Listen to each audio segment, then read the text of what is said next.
Family, friends, and former colleagues gathered in Old Sacramento to remember a man many viewers welcomed into their home for decades.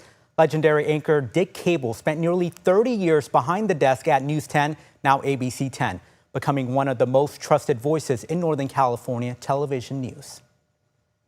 I don't know where I found the time to work. For people gathered Saturday in Old Sacramento, Dick Cable wasn't just a television icon.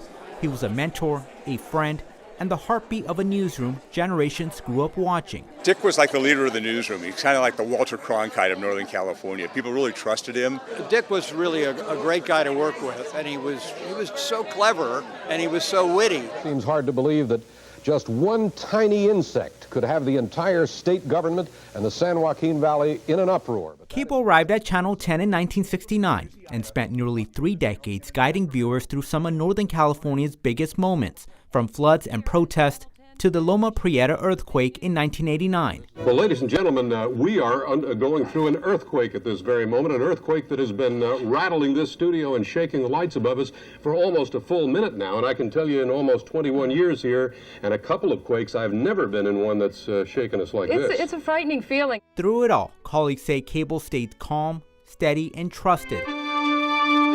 Dick Cable. Jennifer Smith. Jennifer Smith sat right beside him at the anchor desk for nearly 2 decades. Just love that man. He was such a wonderful man, journalist, writer. But beyond the broadcast, former coworkers remember Cable's humor and the close-knit culture he helped build inside the newsroom. And one time I convinced the news director to let me jump, a bungee jump, and I remember I worked really hard to convince him to let me do it. They finally said you could do it. I got up there and I couldn't do it, and Dick Cable called me a wuss on the air. Yeah. And he was right. He was right. Yeah. And while Sacramento knew him as an anchor, those closest to him say his greatest legacy was the way he treated people.